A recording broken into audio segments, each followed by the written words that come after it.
Director محکمہ طبی تعلیم ڈاکٹر کے رمیش ریڈی نے Kaloji Narayan Rao university of health science کے پریکٹیکل اور تھیوری امتحانات اپریل 2021 میں شرکت کرنے والے تمام MBBS سال آخر کے طلباء کو ہدایت دی کہ وہ متعلقہ ٹیچنگ اسپتالوں میں ڈیوٹی پر رجوع ہو جائیں۔ اس قدم کا مقصد کووڈ بحران کے دوران طبی اہلکاروں کی فوری ضرورت کی تکمیل ہے۔ امتحانات کے نتائج کی اجرائی کے بعد MBBS سال آخر کے طلباء ہاؤس سرجنز کے طور پر کام جاری رکھ سکتے ہیں اور ان کو ڈیوٹی پر رجوع ہونے کے ساتھ ہی سٹائفنڈ بھی دیا جائے گا۔ تلنگانہ میں کورونا کے دوسرے ڈوز کے لیے لوگوں کی قطاریں دوسرے دن بھی دیکھی گئیں۔ صرف 2 دن ہی دوسرا ڈوز دینے حکومت کے اعلان کے بعد ضعیف افراد مختلف کووڈ ٹیکہ کاری کے مراکز پر دیکھے گئے۔ ریاست کے مختلف مقامات پر ان ضعیف افراد کی بڑی تعداد ٹیکہ اندازی کے مراکز پر صبح 8 بجے سے ہی دیکھی گئی۔ دوسرے ڈوز کے لیے آن لائن رجسٹریشن کی کوئی ضرورت نہیں ہے۔ مراکز کے قریب ہی رجسٹریشن کی وجہ سے ٹیکہ اندازی کے عمل میں کافی تاخیر دیکھی گئی۔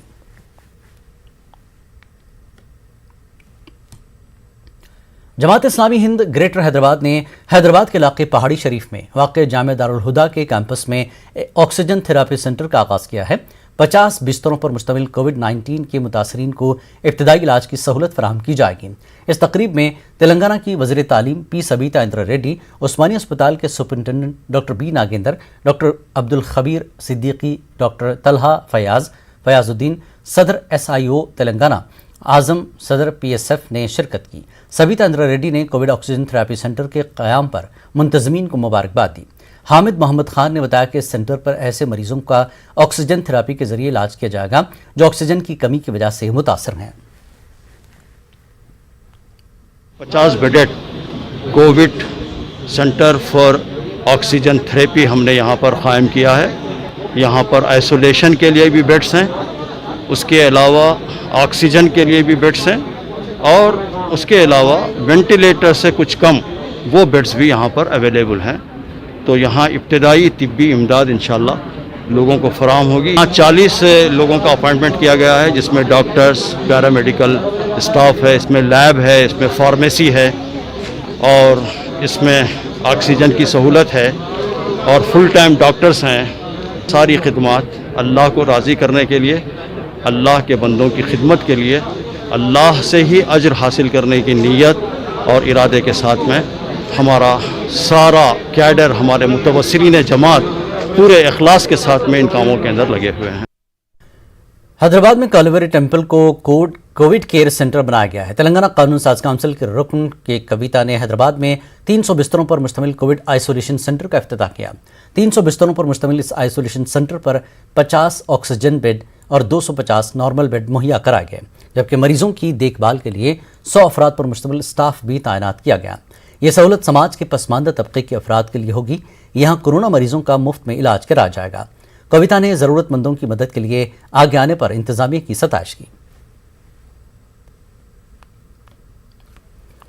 Going through tough times. It's a high time for every individual, irrespective of caste and creed and all these systems. It is our responsibility to help the needy COVID patients. For this reason, we have opened up all our Kalvari Temple branches in Telangana and Andhra, trying to provide COVID care centers in terms of providing isolation for those who are infected with COVID. Admitting patients who needs only quarantine, just needs isolation. But then we are also providing oxygen for the needed patients. We have got oxygen facilities here also, and also connected with 7 super specialty hospitals. In case if patient needs a hospital treatment, we have got ambulance. We will try to shift those patients to the super specialty hospitals who are dealing with COVID patients. As on today, we started with 300 beds, as you see here, and our Kalvari Temple has the capacity of 1,000 beds.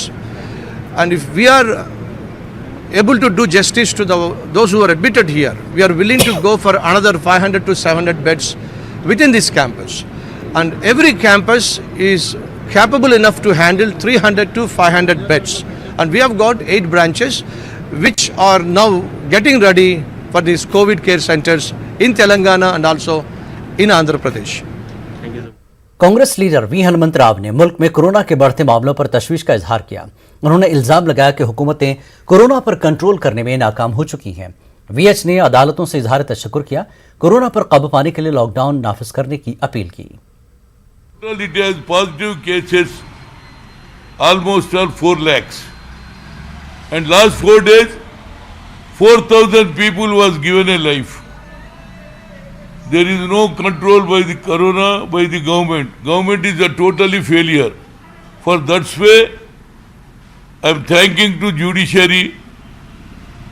Their task force they appointed to see that every oxygen should reach to the right place. I am seeing that there is no government in India, only judiciary, only taking the interest of the common people and also corona patient. Cases are increasing. Second wave it will come.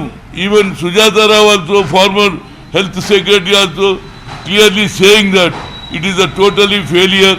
We have advised to the government second phase will come. They are not ready to take up the interest of the corona vaccine and at the same time oxygen. Oxygen could not get, many people are dying. So still the government in a war foot, they can help for the corona patient and at the same time lockdown should be there. Every state they are making lockdown. They are interested in a financial interest, not personal interest. People can die, they are not interested, but they are seeing that financial condition. Senior Congress leader و سابق وزیر محمد علی شبیر نے کہا کہ تلنگانہ اور آندھرا پردیش کی حکومتیں اگر فوری توجہ نہ دیں تو 4% مسلم ریزرویشن کو خطرہ لاحق ہو جائے گا۔ انہوں نے کہا کہ مسلمانوں کو تعلیم اور روزگار میں 4% ریزرویشن کو بچانے کے لیے دونوں تلگو ریاستوں کو فوری قانونی قدم اٹھانے چاہیے۔ محمد علی شبیر نے کہا کہ مراٹھا تحفظات کی برخواستگی سے متعلق سپریم کورٹ کا حالیہ فیصلہ کئی ریاستوں میں عمل کیے جا رہے تحفظات کو خطرہ ہو سکتا ہے۔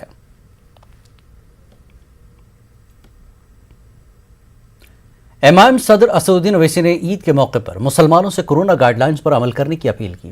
انہوں نے نماز عید محلے کی مساجد میں ادا کرنے پر زور دیا اور عید کے موقع پر ایک دوسرے کو گلے لگانے سے پرہیز کرنے کی ہدایت دی۔ عوامی اجتماعات پر پابندی ہے، اس لیے تلنگانہ حکومت عنقریب میں فیصلہ لے گی کہ عیدگاہ میں جا کر وہ عوام اپنی عید کی نماز ادا نہ کریں بلکہ اپنے محلوں کی مساجد میں ادا کریں۔ تو علماء کرام سے میری گزارش ہے کہ وہ اس بات کا فیصلہ کریں کہ کیا مساجد میں محلوں کی عید کی نماز 2 یا 3 جماعتیں اگر ہو سکتی ہیں تو علماء اس کا فیصلہ لیں، مگر عوام سے میری یہ اپیل ہے کہ عید کی نمازیں میں مسجد کو جائیں، سوشل ڈسٹینسنگ کو برقرار رکھیں، اپنے چہرے پر ماسک لگائیے، خدا کے لیے ماسک لگائیے، اور یہ گلے ملنے کا کام مت کریے۔ گلے ملیں گے پیارے تو کووڈ گلے مل لیں گا آپ سے آ کے، تو کووڈ سے گلے ملنا نہیں ہے، کووڈ کو دور رکھنا ہے، کورونا کو دور رکھنا ہے۔ اگر آپ بغل گیر ہوں گے تو نہیں معلوم کہ غیر ضروری آپ میں اگر وائرس ہوگا تو ایک صحت مند کو لگ جائے گا، ایک صحت مند کو لگ جائے گا۔ اسی لیے دور سے زبان سے ماسک پہن کر عید کی مبارکباد دیجیے، اور کوئی ضروری نہیں ہے کہ گھر کو جا کے ملنا، نہیں اماں کو ملنا ہے۔ یاد رکھو اماں کو جا کے لپٹیں گے، خدا نہ خواستہ اماں کو انفیکشن ہو گیا تو ضعیف لوگ اس وائرس کی شدت کو برداشت نہیں کر پا رہے ہیں۔ تلنگانہ کے وزیر بہبود کے ایشور کورونا سے مثبت پائے گئے۔ علامات پائے جانے پر ان کا کورونا ٹیسٹ کیا گیا، جس کے بعد انہوں نے گھر میں خود کو الگ تھلگ کر لیا۔ انہوں نے ساتھ ہی گزشتہ چند دنوں کے دوران ان سے ملاقات کرنے والوں سے خواہش کی کہ وہ اپنا کورونا کا معائنہ کروا لیں۔ محبت میں ناکامی کے بعد لڑکی پر چاقو سے حملہ کرنے کے بعد اپنا گلا کاٹ لینے والے جنونی عاشق کی علامات کے علاج کے دوران سرکاری اسپتال کریم نگر میں موت ہو گئی۔ یہ دل دہلانے والا واقعہ تلنگانہ کے جگتیال ضلع میں پیش آیا تھا۔ تفصیلات کے مطابق جگتیال ضلع کے میڑپلی منڈل کے منی گڑم سے تعلق رکھنے والا راج کمار گزشتہ چند دنوں سے ایک لڑکی کو محبت کے نام پر ہراساں کر رہا تھا۔ لڑکی کی جانب سے انکار کیے جانے پر نامراد عاشق نے لڑکی کے گاؤں ضابطہ پور پہنچ کر لڑکی پر چاقو سے حملہ کر دیا اور اسی چاقو سے اپنا گلا کاٹ کر خودکشی کر لی۔ دونوں کی شدید زخمی حالت میں مقامی افراد نے اسپتال منتقل کیا۔ علاج کے دوران نوجوان کی موت ہو گئی۔ لڑکی اسپتال میں زیر علاج ہے۔ پولیس نے معاملہ درج کر لیا، جانچ جاری ہے۔ Mahabubabad police SP N این کوٹی ریڈی نے بتایا کہ پولیس نے اے پی کے ضلع کرشنا سے غیر قانونی طور پر بڑے پیمانے پر کالے گڑ کی اسمگلنگ کے معاملے کو بے نقاب کیا۔ انہوں نے بتایا کہ پولیس نے 100 کنٹل کالا گڑ اور 2 کنٹل پھٹکری کے ساتھ لاری ضبط کر لی۔ اس معاملے میں 5 افراد کو گرفتار کیا گیا ہے۔